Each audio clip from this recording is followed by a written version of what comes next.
নমস্কার। আজকে শুরু করছি শ্রদ্ধেয় লেখিকা আশাপূর্ণা দেবীর স্বপ্নভঙ্গ গল্পের অন্তিম পর্ব। আমি যে বাঙালি জানলে কি করে? কথা শুনে কথা শুনে অবাক হইতে হয়। কথা আবার কখন কইলাম? কার সঙ্গে? নিজের সঙ্গে। সেই যে যখন পথ বন্ধ দেখে ফিরলেন, বললেন কি সর্বনাশ। অসম্ভব নয়, অজ্ঞাতসারেই বলিয়া থাকিব। বলি রাস্তায় দাঁড়িয়েছিলে নাকি? রাস্তায় নয়, জানালায়। এমনিই দাঁড়িয়েছিলাম, বৃষ্টি দেখছিলাম। দেখলাম আপনি যাচ্ছেন। এ পাড়ায় এরকম স্যুট পরা ভালো ভদ্রলোকের তো আনাগোনা বিশেষ দেখি না। বর্মী গুন্ডা আর মুসলমান খালাসির আড্ডা। কৌতূহল হলো, বাতি জেলে দরজাটা খুলেছি, দেখি ফিরে আসছেন তাড়াতাড়ি। থাকতে পারলাম না, ডেকে ফেললাম। আপনার গলা শুনে, বাংলা কথা শুনে ইচ্ছে হলো পুজো করি। হাসিয়া ফেলি। কেন, বাংলা কথার এত দুর্ভিক্ষ নাকি? বাঙালি তো এখানে অজস্র আছে। আছে তো, কিন্তু এদিকে আসবে কেন তারা? মানুষে কি আসে এখানে? পিশাচপুরী। কারা আসে জানেন? শয়তান আর রাক্ষসের দল, নরকের কীট আর আমাদের মতো আস্তাকুড়ের আবর্জনা। ওর উত্তেজিত কণ্ঠস্বর শেষের দিকটা হতাশায় ভাঙিয়া পড়ে। কেমন যেন একটু মমতা জন্মায় মেয়েটার ওপর। ঈষৎ কোমল সুরে প্রশ্ন করি, তা তুমি এখানে আছো কেন? এত দূরে এসে পড়লেই বা কি করে?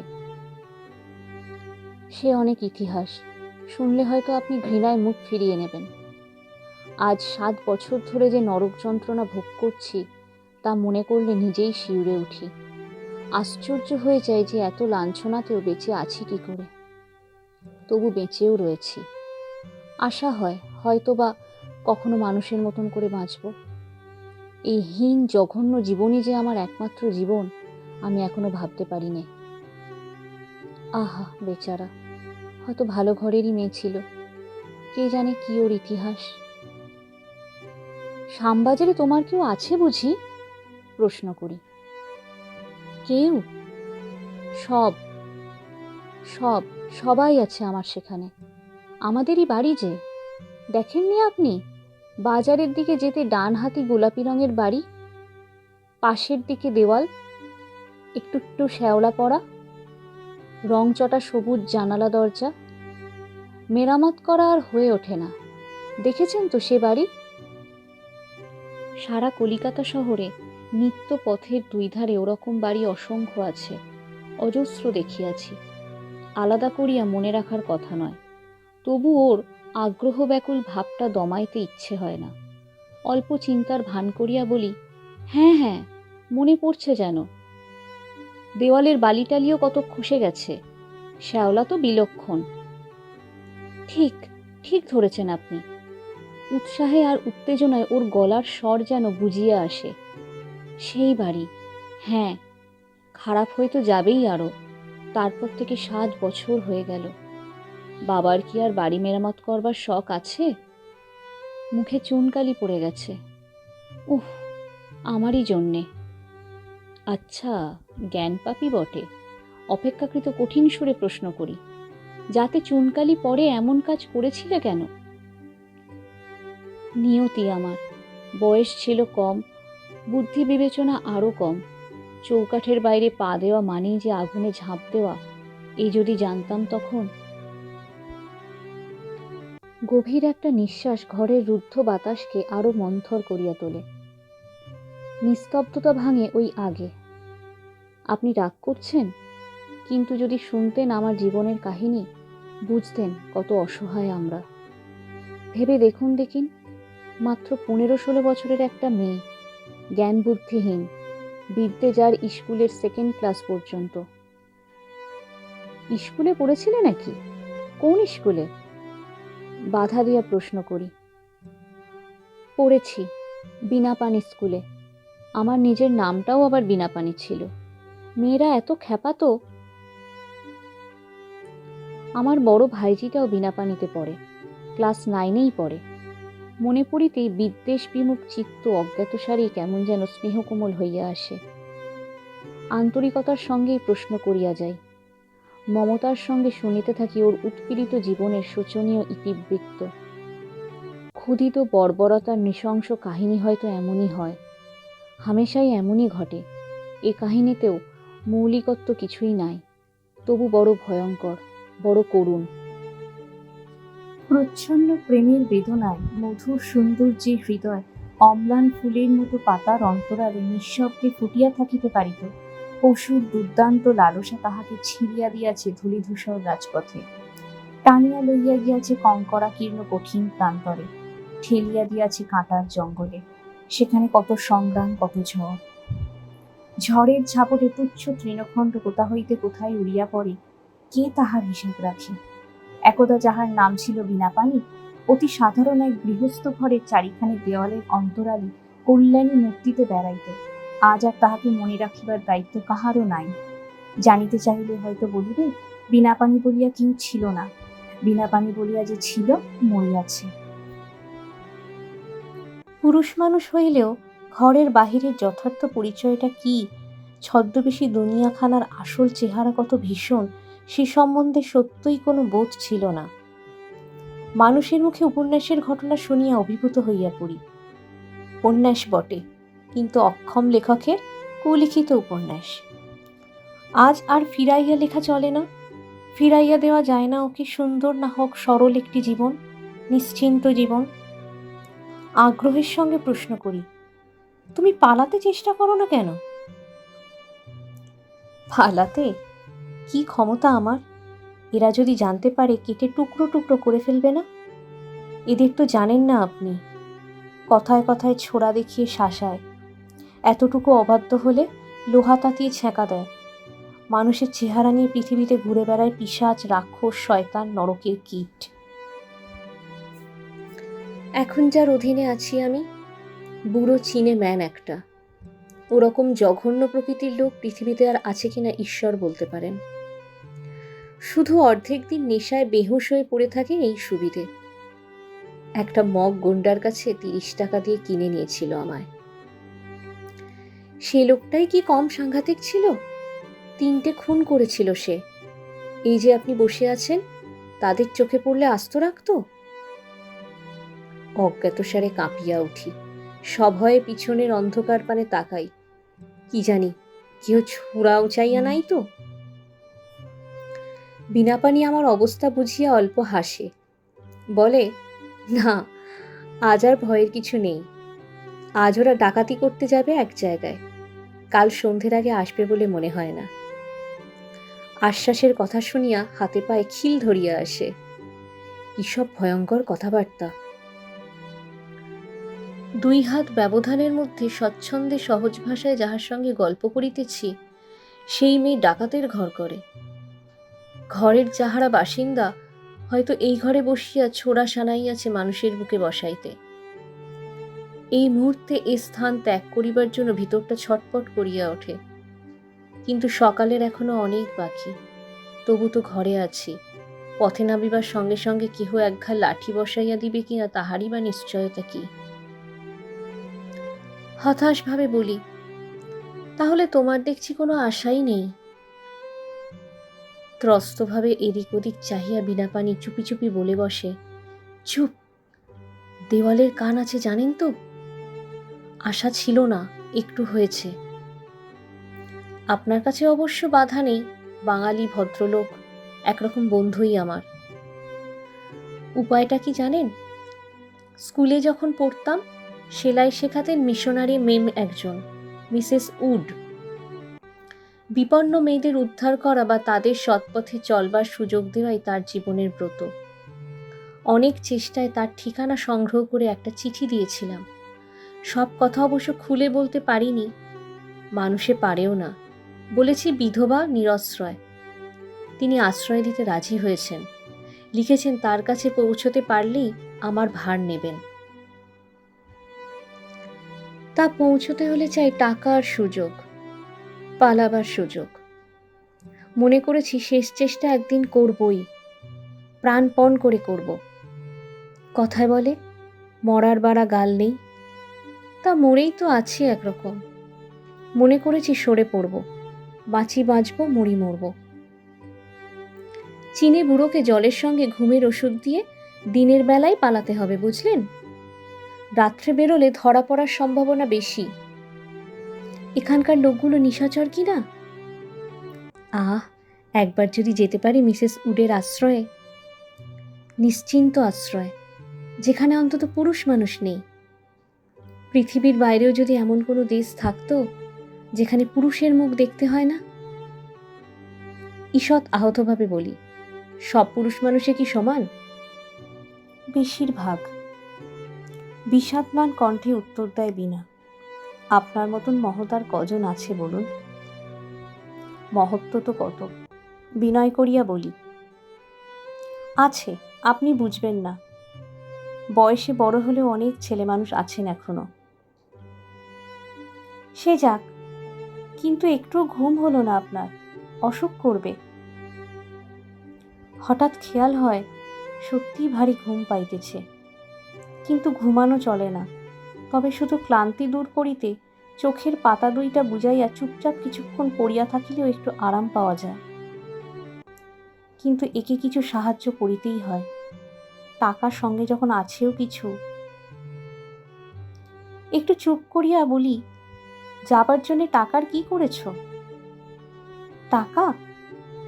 হঠাৎ চৌকি হইতে উঠিয়া আমার একান্ত কাছে আসিয়া দাঁড়ায়, অস্বাভাবিক ভীত কণ্ঠে প্রায় ফিসফিস করিয়া বলে, আপনাকে যখন সবই বললাম তখন বলি, টাকার জোগাড় কতকটা হয়েছে। 2 আনা 1 আনা করে আস্তে আস্তে কিছু জমিয়ে ফেলেছি। বস্তির কারো কারো জামা টামা সেলাই করে দিয়ে, ছেঁড়া রিফু করে মাঝে মাঝে 2-4 পয়সা পাই। ওখানে একটা নুলো মেয়ে মানুষ আছে, কিচ্ছু করতে পারে না, তার রান্না করে দিয়ে আসি লুকিয়ে, সেও মাসে মাসে কিছু দেয়।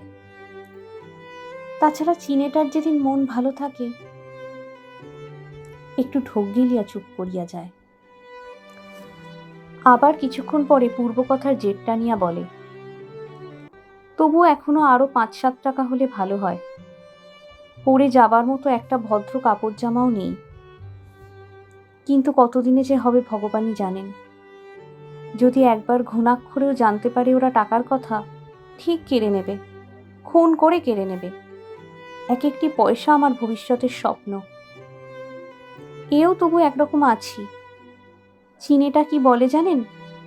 একটা খালাসির কাছে নাকি বেচে দেবে।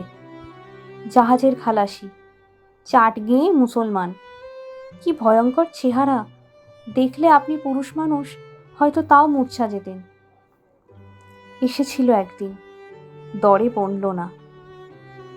ওর হাতে পড়ে গেলে আর কোনো ভরসা দেখি না।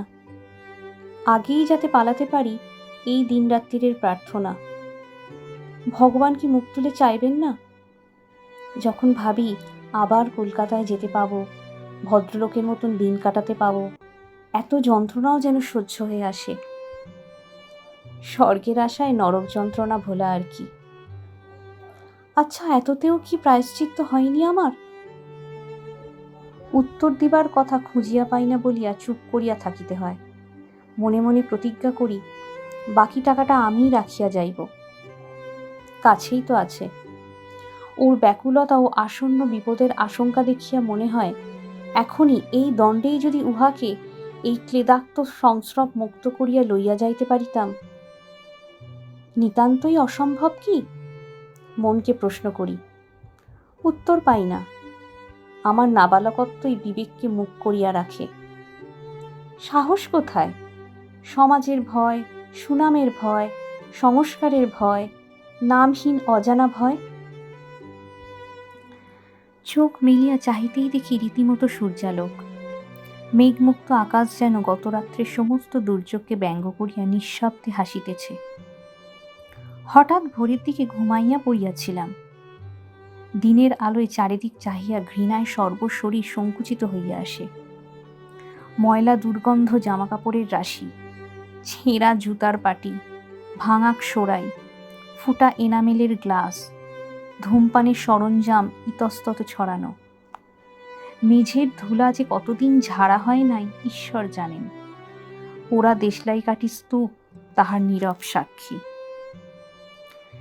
একটা ইতর ব্যক্তির রাত্রিবাসের চিহ্ন সম্বলিত এই কুৎসিত ঘরখানায় রাত্রিযাপন করিয়াছি, মনে করিতেই যেন বমি আসে।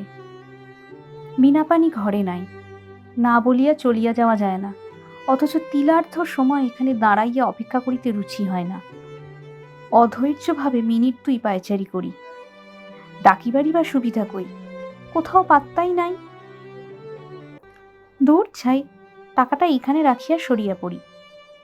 আসিলেই যাহাতে চোখে পড়ে এমনভাবে রাখিতে হইবে।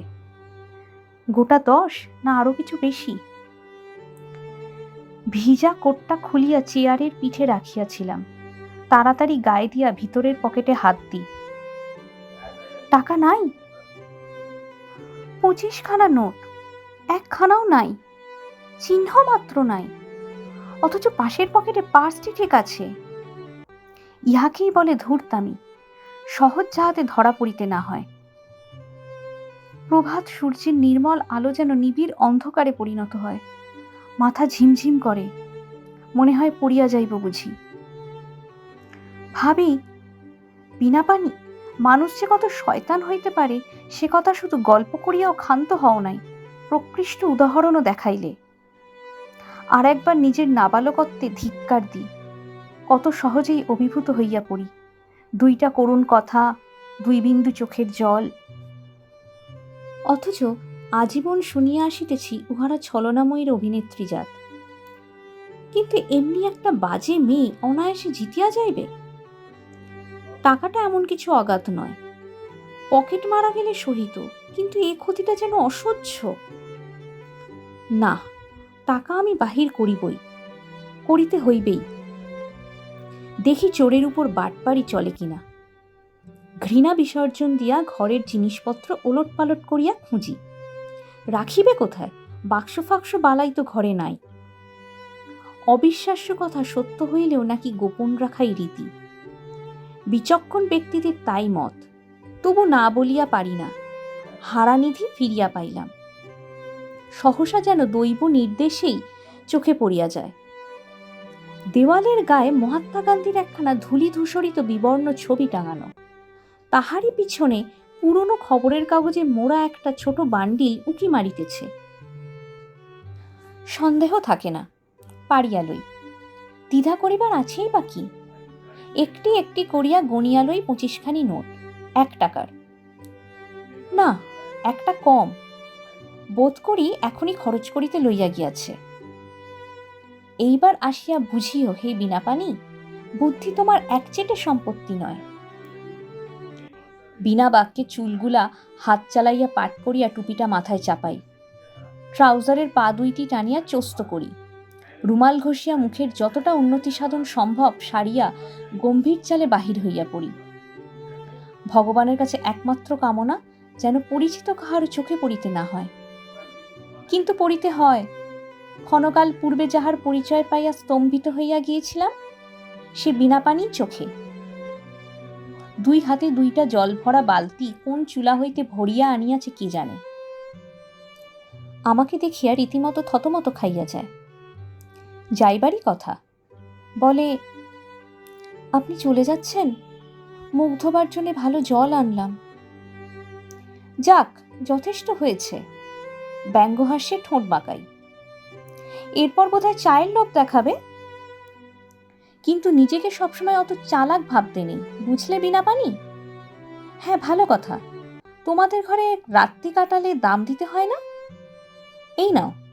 পার্স খুলিয়া 2টা টাকা অবহেলা ভরে ফেলিয়া দিয়া গটগট করিয়া পথ চলিতে থাকি।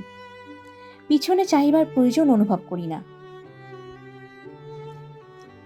কোন পথ দিয়া, কত পথ ঘুরিয়া কেমনভাবে যে সুরেশের বাড়ি পর্যন্ত আসিয়া পৌঁছাইলাম, স্মরণ করিবার ক্ষমতা নাই।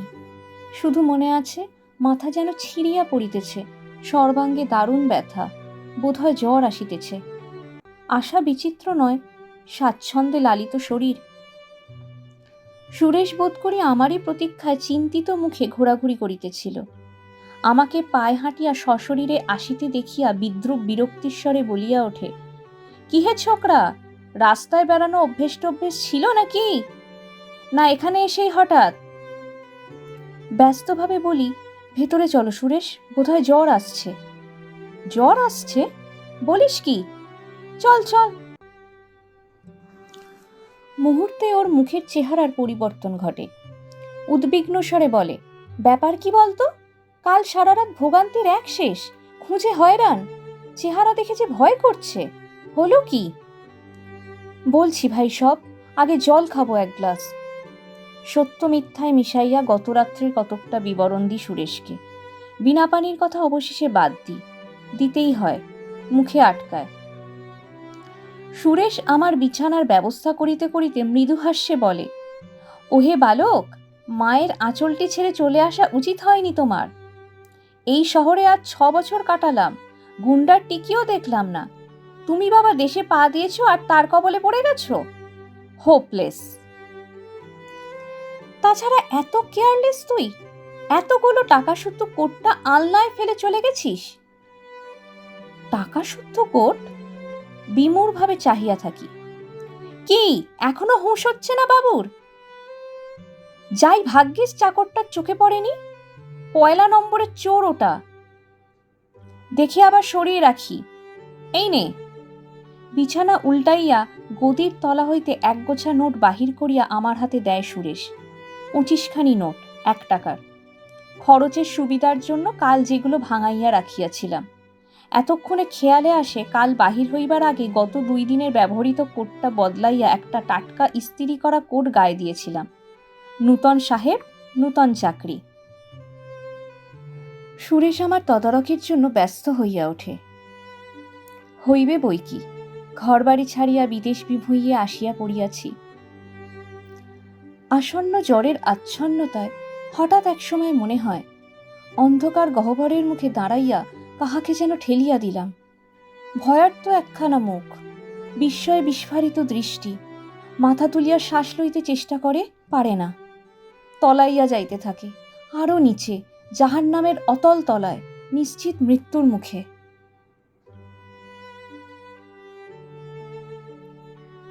গল্পটি ভালো লাগলে ভিডিওটি লাইক করুন ও নিজের প্রিয়জনদের সাথে ভিডিওটি শেয়ার করুন। এরকমই ভালো ভালো আরও গল্প শুনতে আমাদের চ্যানেলটি অবশ্যই সাবস্ক্রাইব করুন। নমস্কার। সবাই ভালো থাকবেন, সুস্থ থাকবেন, ভালো রাখবেন।